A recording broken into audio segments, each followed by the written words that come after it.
Hello and welcome to Happy Horror Time. My name is Matt Emmert. And I'm Tim Murdoch. Today's special guest had to fight killer puppets in the 1989 cult classic Puppet Master, a killer dog and man's best friend, and had to try not to fall in love with a man that's killed people to stay young in the 1991 sci-fi film The Arrival. She also guest starred on some of our favorite TV shows from the late 80s and 90s like Head of the Class and Beverly Hills 90210. Please welcome to the podcast, Robin Frates. Did I pronounce that right? Frates. That's okay. Frates. Oh, okay. Thank you. No. Frates, wait, what is the background on that last name? Portuguese. Oh. Tim. I know. I thought it was like as in like fraternity. Yes, right. It is so nice to have you here, Robin. Yes, How are you welcome. doing today? I'm doing well, thank you. And thanks for inviting me. This is fun. Awesome. Good. Thank you. So, we always love kind of starting things off by finding out how people first got into the acting business. So just out of curiosity, where are you from originally and when did you first take an interest in acting? Well, I'm from Oklahoma. And right. Is there a large Portuguese population in Oklahoma? No, not really. But yes, I'm from Oklahoma and I did theater in high school. And I guess I got into it through Romeo and Juliet. We did Shakespeare. So Shakespeare, yeah, my entree into horror movies. Were you Juliet? I was. Oh my gosh, that is a ridiculous amount of dialogue. Yeah, but the best was Kate in Taming of the Shrew. Oh my gosh. Oh, wow. So you did theater. So that's how. So then did you then like how did you get out to Hollywood? Did you go to school afterwards for acting or what brought you out to Hollywood? Well, I went to New York and I had high hopes. Well, I went to college on the East Coast, so I could be close to New York and go to New York after where I was going to have a fabulous theater career. But it seemed like all of the actors in the 80s that were getting the theater roles the young actors were all from movies. So at the time it was, everybody was getting the roles was from the movies. I'm like, well, I guess I got to go the opposite way. So I'm going to move out to Los Angeles and give it a try. So I did that. Oh, wow. So then I guess, and we kind of talked about this before we started recording, but growing up, were you a fan of horror movies at all? Or even if you weren't, were there any that kind of had an impact on you or just scared the shit out of you? God, yeah. Yeah, I think when I shouldn't age myself, but I will here. We talked my dad into buying us tickets for The Exorcist. We were too young to get in. And so he's like, yeah, sure. Like not really knowing. And yes, that was terrifying. And I don't know why, but I followed it up with The Omen and that did me in. The Omen at the time, now there's so much more, like so many more terrifying ways to, like enjoy your movie experience. But yeah, The Omen, pretty much, I couldn't look under my bed or in my closet if it was dark out for the longest time. And yeah, horror movies terrify me. Terrifying. It's so interesting. There was a devil girl and a devil boy. So it's children. No one likes basically kids. It's children. No what one you're saying. No, but the truth is like those, no matter what age you are, I think those are two movies that are timelessly terrifying. That was a lot of tease, timelessly terrifying. No, but really, we talk to a lot of people on this podcast, and I can't tell you how many times we hear that The Exorcist is the one that made an impact on them, or a lot of these 70s or early 80s films that still today, I feel like even if kids saw that for the first time, even with all the effects that are now available, those are still just terrifying. What? I think they work because there's no effects. Yeah. Yeah. Exactly. Or they're like not CGI. Mm-hmm. Anyway. So then not a fan per se of horror, but you had seen some growing up. Oh, yes. I suppose if I hadn't, well, I would also add Jaws to the mix. Oh, that's a good choice. Right. So Jaws, maybe not a horror film, but in my book, yes, because I couldn't go in the water for. I can't even go into a swimming pool. I know Tim's still afraid of swimming. But no, I mean Jaws. I consider Jaws horror. No, it's great. I mean, yeah, of course. It's I think people don't want to call it horror per se because it like also won so many awards. But I'm like, it is. I mean, there's a The Exorcist shark. did too. Oh, that's true. That's true. Right? And Silence of the Lambs did too. You know, I don't care about that film. Just kidding. Moving on to the original Puppet Master, Matt and I had so much fun watching it because it's so crazy and gross at the same time. Your character, Megan Gallagher, invites her dead husband's former colleagues and soon-to-be victims to her parents' Bodega Bay Hotel, only to be killed by the various puppets her husband has brought back to life. What was your audition process like for this role? Well, it was not too hard. So I was in a sort of high-level acting class at the time, and there were several directors. And I would say pretty much the first set of roles that I got were through directors who were involved with that acting class. Oh, so okay. I was kind of lucky. I did have to audition and, you know, that sort of thing, but I got several roles from being familiar and them being familiar with my work. So I was kind of lucky that way. Wow. So you mean because you were in an acting, so that what they came to you and they're like, hey, we're doing this horror movie. Do you want to be a part of it kind of thing? Uh-huh. Well, Puppet Master, I think the only thing I'd done before that was head of the class, which also there was a producer in the class that I got that role. So I was like, yeah, movie. So cool. Like, yeah. So I have to know because like you were saying, this is your first time doing horror, but this isn't like your normal horror movie. So what were your initial thoughts when you first read the script? Like, did you love it? Did you think it was absolutely insane or both? I thought it was pretty dumb. I remember, like, I was from, New York, where I was going to be a theater actress. So I'd done Shakespeare. So I was kind of a snob.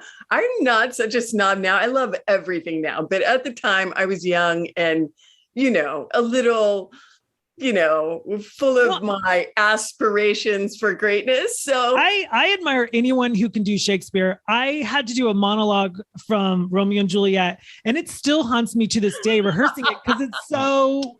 You're shocked by that. No. I don't want to brag, but I did theater in college and was in Macbeth. I played Banquo, the friend who gets killed and then comes back as a ghost. It was actually really fun. The wording is so tough. My gosh. I would love to see you do a monologue. It's terrible. I mean, a monologue in English. Right? I know. No, I totally get that. I actually really respect that you admit that. So when you read it and you're like, oh my God, this is dumb, but you're like, I'm going to do it because it's a movie kind of thing. pretty much nailed me right there. I love it. So the director, also David Schmoller, the director, he was a guy. He was in my acting class. He was great. He was a great guy. And if you're gonna like go into a movie like for the first time, it's kind of nice to just go with somebody who you have a mutual respect for. So. Yeah, I'm so glad you brought him up because he directed 1979's The Tourist Trap. Were you familiar with that? No, I've seen bits and pieces, but he had some good stories about Klaus Kinski and from Crawl Space, is that right? Yeah, from Crawl Space. Yeah. Oh, have you seen Crawl Space, Matt? I have not. I mean, Tourist Trap is great, but it's still haunting to this day. What was he? Did he have a certain like style, or what was he like to work with as a director? He was so laid back. He was great. He never, went above sort of two, on this scale of, he's so even. So anything that was happening that was, stressful to other people, you'd see the producer running around. Oh my gosh, and he'd be sort of even keeled and cool. And he'd just sort of talk you through stuff. He was great. He was a good guy. That's awesome because, so the movie came out in 1989, which was definitely before CGI, obviously, which means that all of the effects with these puppets had to be actual effects to bring them to life. And I just have to know, what was it like working with these puppets? Like, do you remember how the filmmakers did any of the visual effects? Well, I have a terrible memory, unfortunately, but I do remember there was like an entourage for the puppets. So there were like a bunch of guys, and they it was kind of like, you know, in football.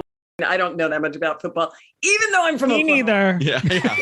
Yeah, but I know there's like a special team that comes in, like, you know, when I'm going to say this all wrong and somebody's going to be listening and just like head slap, but like, you know, they switch from offense to defense, and, you know, the kicking and this, and there's the special teams that come in, and they were kind of like that. They were the special team that would come in. Okay, here come the puppets. And you knew it was going to take a little longer, but it's pretty cool. Like, I know there was a little person. I'm probably not PC with that. No, that's right. Like, I don't know, like what the proper terminology. She was awesome. Who did like the big hands, small head, pinhead guy. Yeah. Oh, right? okay. So that was really fun to watch her like do this puppet, because she, you know, she had the hands and the, you know, like had to make it work from the side. That was pretty cool to watch. And the other puppets, again, like I'm a wimp, so they actually kind of scared me. Like, just to look at them. I mean, some of them are pretty scary. I remember as a child, like seeing the trailer for the movie, and I always thought, because it took place in a hotel, and like I was like, it just looked like way above my comprehension. You know what I mean? Like, And I also, but I mean, but the thing is, you're there, you know, the puppets are not real, but you have to, and everyone has to react to them like they are. Did that add this level of difficulty on it? Like, did you ever feel like this is just crazy? I'm interacting with puppets, or did everyone just get really into it? Well, I didn't have that much interaction with the actual puppets because of the role that I played. I didn't have to get murdered in a horribly gruesome way, fortunately, by the puppets. So I, you know, most of the stuff that I did was puppet free, as if you are reacting to a puppet, you know, like, you know, there's that scene where I have to like scream, no, stop, you know, whatever. And there's actually no puppets around. It's just kind of dark and lonely and, you know, okay, like pretend like this horrible carnage is happening. I was going to ask you, like, were you off to the side? Because like watching these scenes being filmed? Yeah, because like you said, you don't have a death scene, but almost every other character does. Did you get to watch those? No, because most of those were shot on, you know, especially on a low budget production like that, they really try to time it so that only the work that you're doing, you're kind of there for a limited amount of time.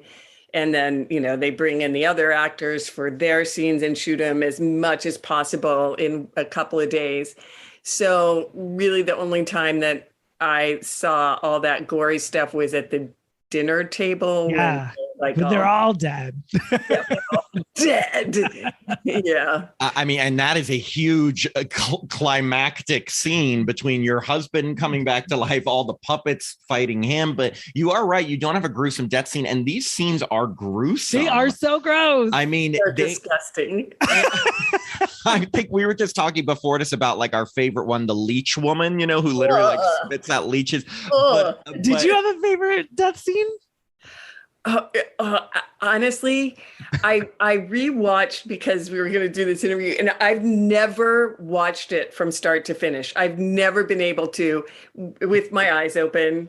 And plus, you know, I'm like one of those people, if I'm on the screen, I'm like, ooh, like, oh, my hair. Oh, I should have, you know, like, now I'm old, so I don't care so much. Like I can watch and I'm like, that's funny. Like, what was I so worried about? You know, like what? But, you know, I think until now, it was really hard for me to watch for a variety of reasons, but I did. And this is what I love about what you guys are doing too.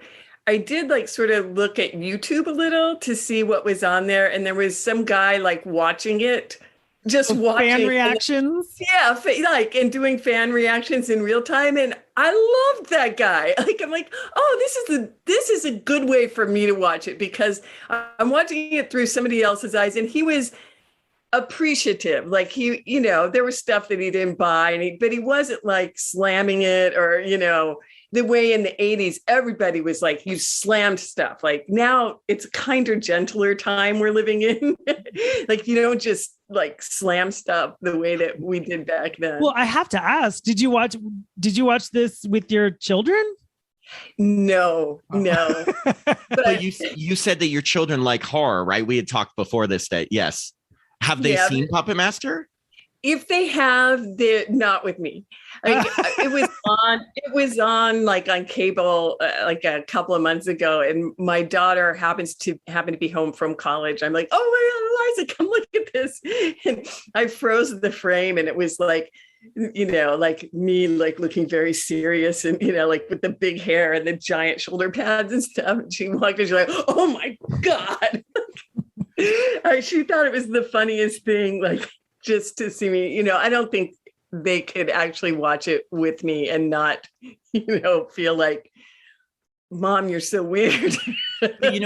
Speaking of like the generational difference, what I will say is that a lot of movies that maybe weren't taken as seriously at the time in like the 70s, 80s, people are not only revisiting now, but like that. I mean, I guess that's where the whole cult classic term comes from, like movies that maybe at the time weren't the big box office successes, but have huge audiences now. And that's like Puppet Master. You look at a lot of movies like that maybe weren't critical successes, but have huge fan bases now. And a lot of people love these, I know, it's surprising because occasionally I'll get like fan mail. I'm like, what? That's so weird, because I'm not in the industry anymore. Like, I've been out of the industry for about 12 or 13 years now. Like, I don't, so it always, it's like, whoa. And actually, the person who introduced me to you guys, we were out to dinner when they, brought you guys up and what you do. And the busboy happened to overhear, and he goes, oh, I loved you in that movie. It was the weirdest thing, because, like, I don't think of anybody as seeing this movie. It was in the 80s. It was straight to, video. So it's so interesting to me, but I love that there is a new fan base, and I see it because there is a real camp to it when you see those big shoulder pads and the hair and the whole 80s regalia there, and the, the stop motion effects and the puppets.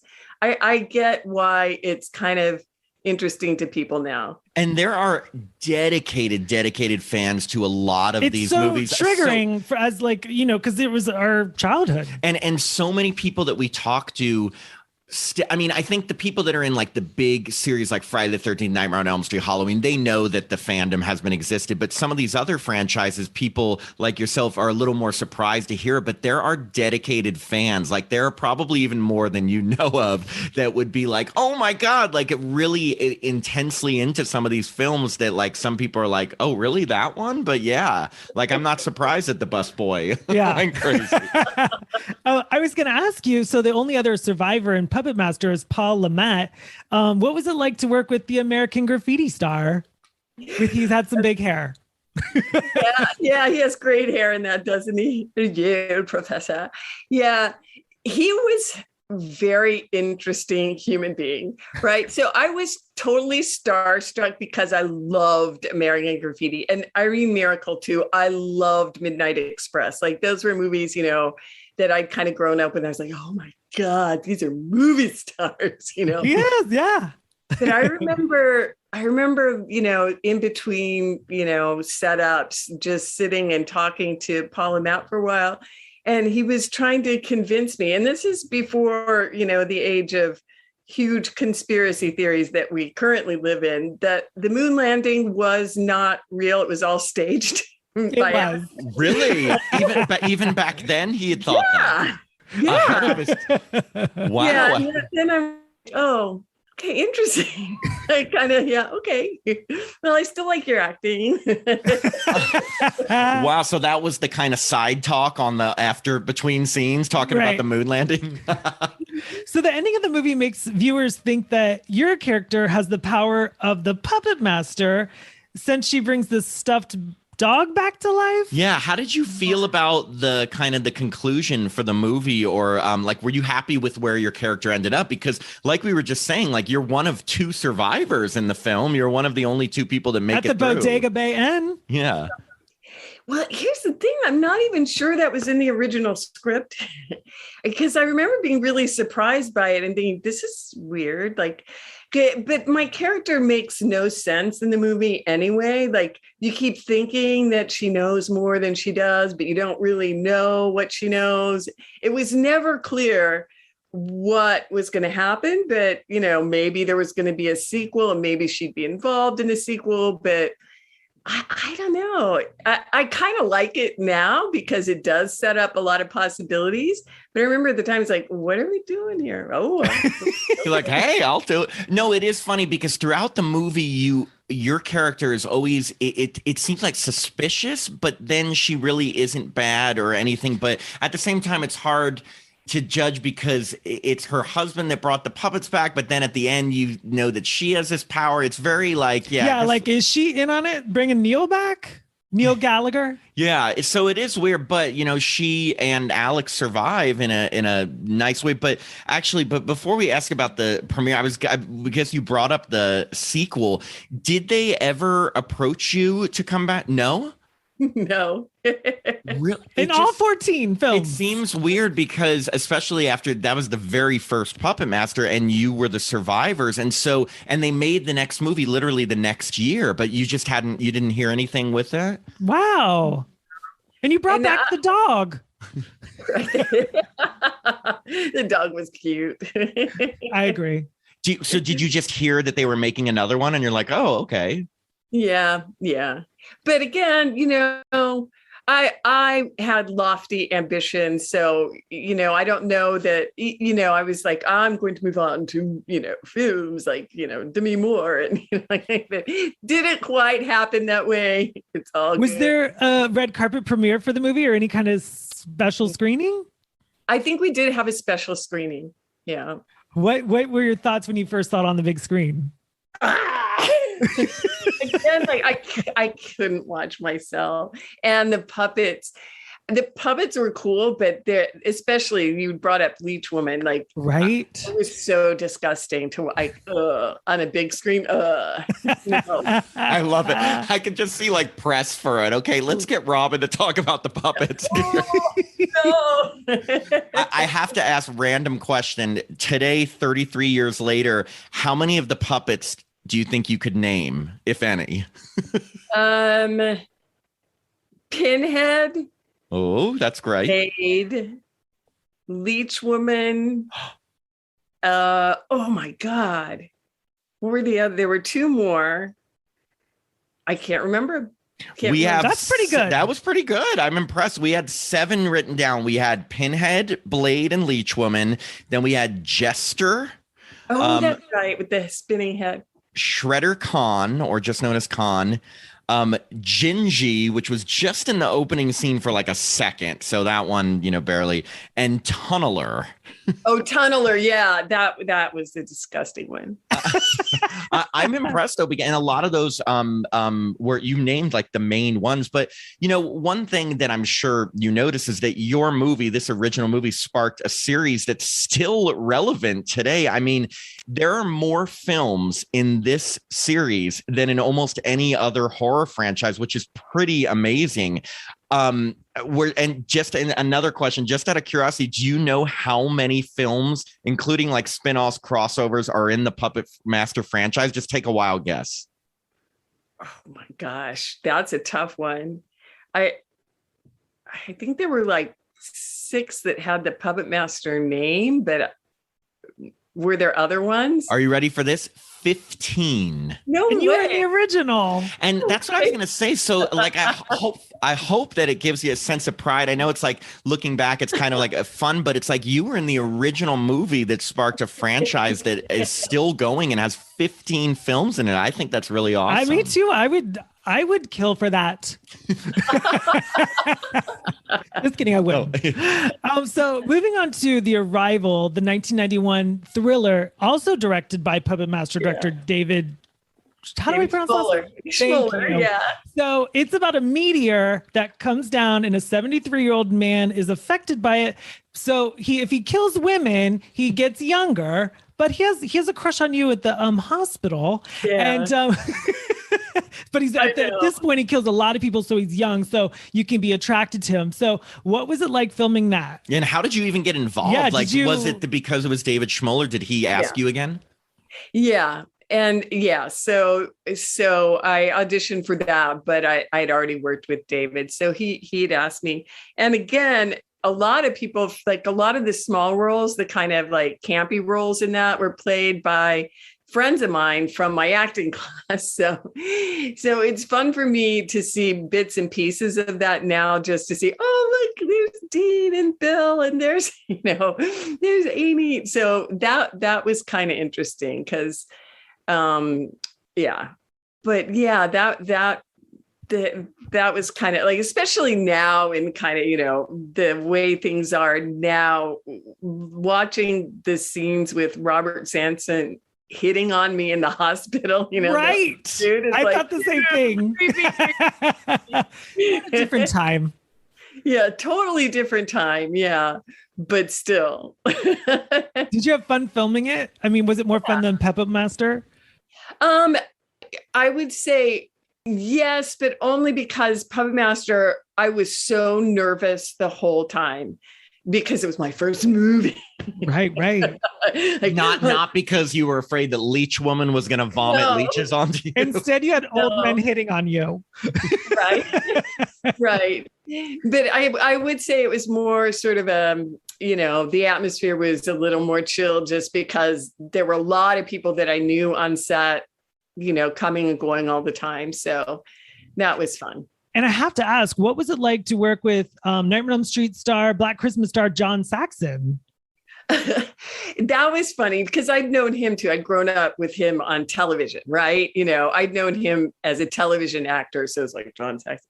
But he was super nice. He was a super great guy.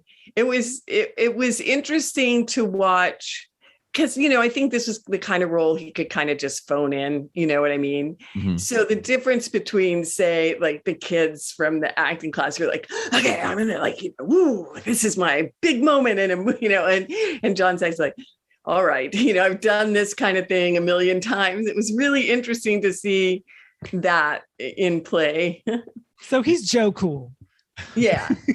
I mean, he Michael seems Pollard too. I also feel like he's really good at the roles he plays, but it does have a similar type of feel to him, like from Nightmare on Elm Street and Black Christmas stuff. But he is like a big name known in horror, like a big horror name, and he's done a ton of horror films. I actually thought his character was so similar to a Nightmare on Elm Street in The Arrival. I was like, oh, this is cool. You're like, oh, it's Nancy's dad. Yeah, it's Nancy's dad, right? Yeah, that little wink thing. Yeah, well, and then moving on to the 1993 thriller Man's Best Friend, which involves, just in case our listeners don't know, a genetically altered dog named Max, who unfortunately has a killer instinct. And this film, the lead in this film is the Brat Packer Ali Sheedy, and you played Judy Sanders, an employee that was at the research facility, and you're kind of like the opening scene person, but it's great because like you, I guess, made a deal with her where if she gives you $500, you're going to sneak her into the facility. And before we give away your fate, because did you audition for this, or how did you get involved with this film? Yeah, I auditioned for this. So I did it. I didn't have it in on this one. This was an audition. And the director, I can't remember his name. He was such a nice guy. He was young and John Lafia. Yes. This was his first feature, and he was so excited. He took the whole cast out to dinner, like, the week before production started, like, the team bonding kind of thing. It was nice working with somebody who was, I could see like he had that same kind of feeling that I had when I went to Puppet Master, right? Yeah. It's my first feature. Let's get this thing off on the right foot. So it was fun to work with somebody that enthusiastic. And so you have a death scene early on where you are literally the first victim of the dog. And I just wanted to know, what was it like filming that scene? And was the actual dog who played Max there at all, or no? Because I know you don't see him. Yeah, no, he was completely absent. It was all, just like hold on to the bars and like act like something is eating you from behind. Or, I saw you. This is going to sound so morbid, but I was working in a movie theater at the time. So on all my breaks, I'd go in. So I watched your death scene like 5 times. Creepy. Oh no. I know. I had a feeling that the dog wasn't there for it because that's like the opening scene. So they don't want to like reveal that the dog is the killer. But did you actually get to meet the dog that played Max? I think the dog, they had some dog. I think they might have had a couple of dogs on set. I don't quite remember. And what was it like working with Brat Packer Ali Sheedy? She's very nice. I actually did a small role in a second film with her later. She's very nice. Yeah, I was going to ask you about that. It's called One Night Stand. Oh yeah! Oh my gosh! you know my resume, yeah. Of course. Oh, we do our research. Yeah. Yeah. No, but that's really cool. And this movie, because I remember as a kid when this came out, did this have any sort of premiere for it? Because this, I feel like, it did. Oh, no, yeah. Was it like in Hollywood? Was that a big theater? Was there a red carpet? No, it was just a premiere, cast and crew premiere. So it wasn't like the big, the whole put on, because it wasn't, I don't think, a big enough budget movie for the whole, Because it all went to Lance Henriksen? Henriksen, yeah. Lance Henriksen, speaking of like John Saxon, Lance Henriksen, yes. Big names in horror sci-fi. He seems like someone, and again, I know you didn't have scenes with him directly, but he seems like someone who would be a very like serious, very like dedicated to his craft type of actor.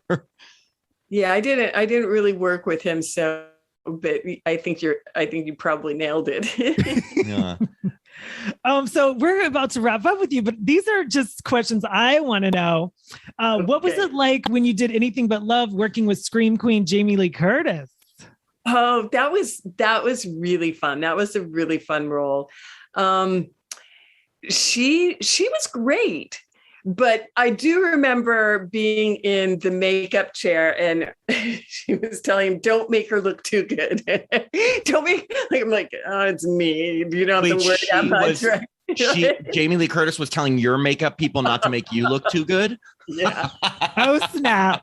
But she was kind of half joking. So, it's like, okay, I think. I would take that as a compliment. Me too. But she was very nice. She was great. And I'm glad she had success with that.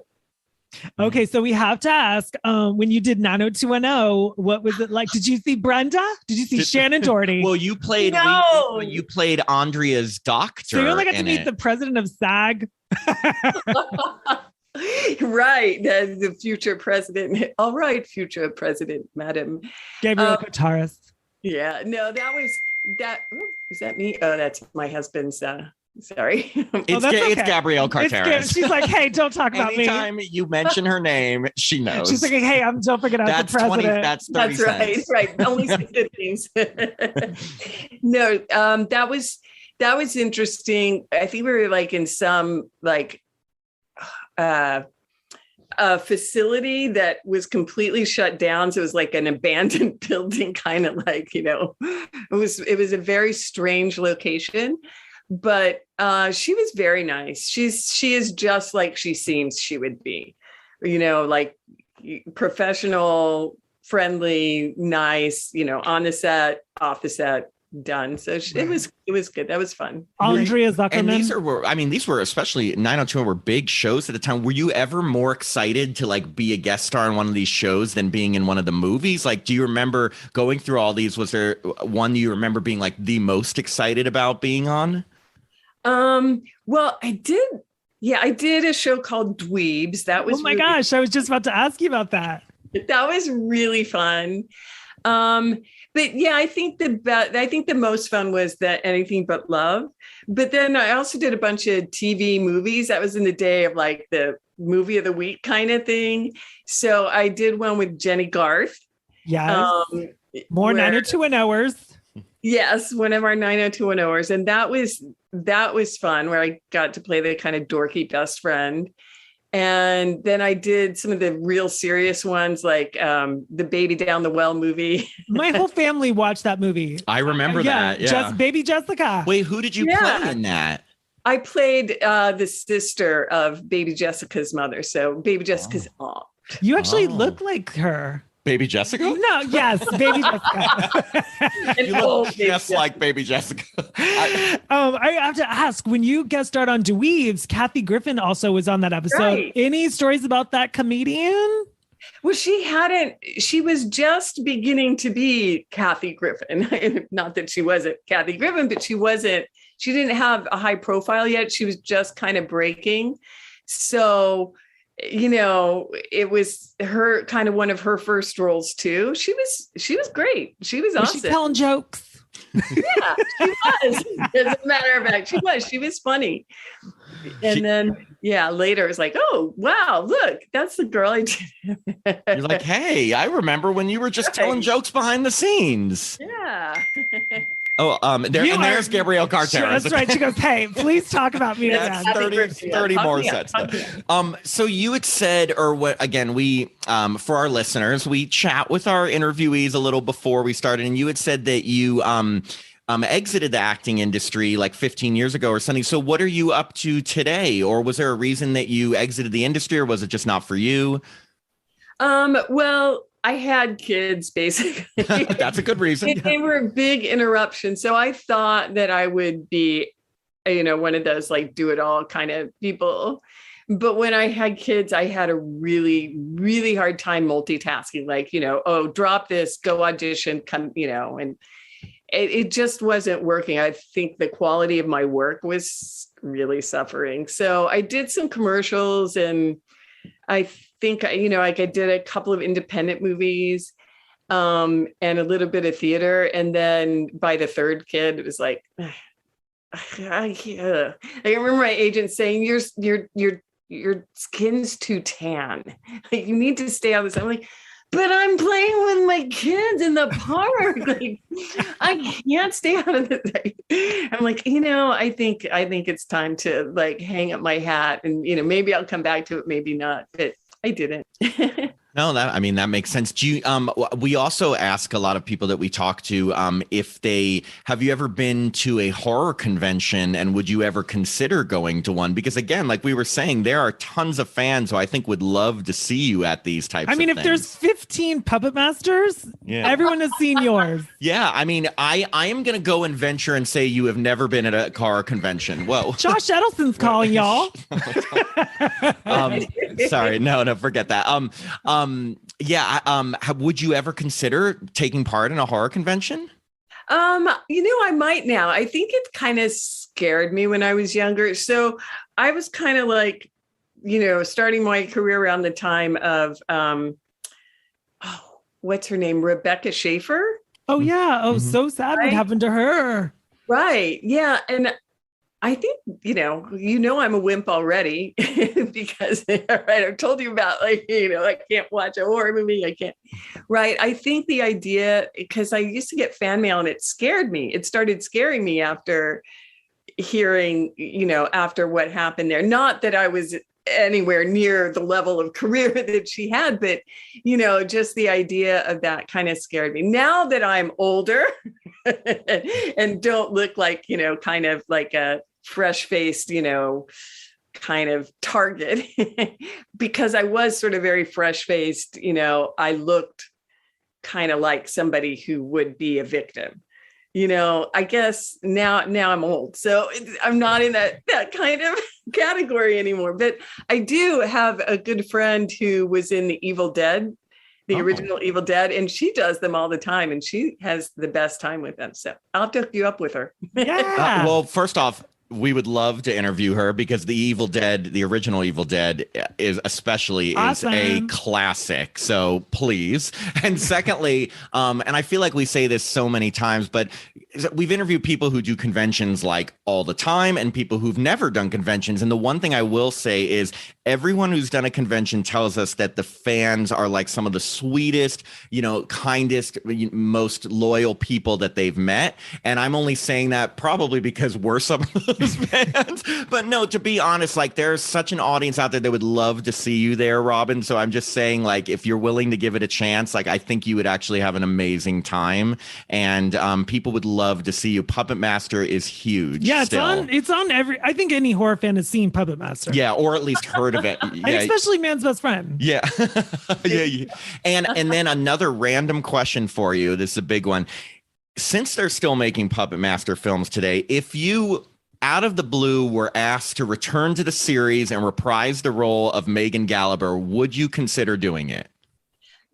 I might at this point, just because now I don't take everything so seriously. I don't take myself so seriously, and now it's not, sort of everything's make or break in a career because I have a different career. So I think it could be fun to do something like that. You heard that, people. Whoever's making the next Puppet Master movie. Well, because I feel like I think Megan was such a crucial part. She was. And also, I don't know if you know, like the big trend in horror now, they call it the requel, where it's like they kind of reboot a series by bringing back some like original cast members and then introducing new ones. And I'm just saying, as horror fans, we love that. Yes, Puppet Master could use a requel. Right. We have one final question for you, Robin. And again, thank you so much for chatting with us about all this. We've had a really great time, so we really appreciate it. But we asked this to all of our interviewees, and it's what is one thing that you can tell us about, let's say, your experience working on Puppet Master that you've never told any other interviewer or publication or podcaster, or just something maybe that you've just never told people about your experience working on Puppet Master? And it could be about Man's Best Friend too. Oh, that's a tough question. Well, I can tell you that the first day, and again, this was my first movie, my power went out in the middle of the night before my first day. And when I woke up, it was like early. I had like a pretty late call, like 10, 11, maybe. And I woke up and the clock was like 8:00. I took my dogs out for a walk, and this was like, the days before cell phones. And I got home and I played my message machine, and they're like, "Where are you?" And my clock was still on 8:00. No. Yeah, like the power had gone out in the middle of the night. It was like 2 hours later than I thought it was. So the whole first, I rushed to get there. They threw me in the makeup chair. It was my first day on a movie. Like the whole first day is like, oh my God, everything. Oh. So from that point on, I felt like I better walk a really fine line, because now they already think I'm a flake. Oh my God, I can't even imagine the stress. It's already your first. Starting off a day like that, let alone on a movie set. I'm thinking even any job, like your first day is so stressful, but if you accidentally are late and, did David understand at least? Did the puppets understand? Yes, that the producers were livid. You need to be here. Like, what is oh God. They're like, do you know this is starting a franchise of 15 movies? Right? What are you doing? And I'm sure they must have thought I was some flaky, actress, partying all night or something. Oh, wow. That's awesome. Well, look, we've had a really great time chatting with you, and we really do appreciate it. Thank you so much for taking the time today. Oh, this is my absolute pleasure. Thank you so much. And thank you for helping me sort of go back and look at the movie and kind of love it, in a way that I wasn't able to do as a young actor. So we love that. Well, out of curiosity, when was the last time you saw Puppet Master? Before this, yeah. Probably the premiere. Oh my gosh. Well, it's too funny. I love that you revisited for us. Thank you. No, it is great. And a lot of people love it, and it's streaming everywhere. So a lot of people are still seeing it. Right. Well, thank you again. Thank you so much. And we will definitely be in touch to keep you posted on when the interview is going to come out. And we had a great time. So thank you. Yeah. Happy Saturday. Oh, yeah. Thanks. And tell Paul and Audrey I said hi. I will. Take care. Take care. Bye. Bye.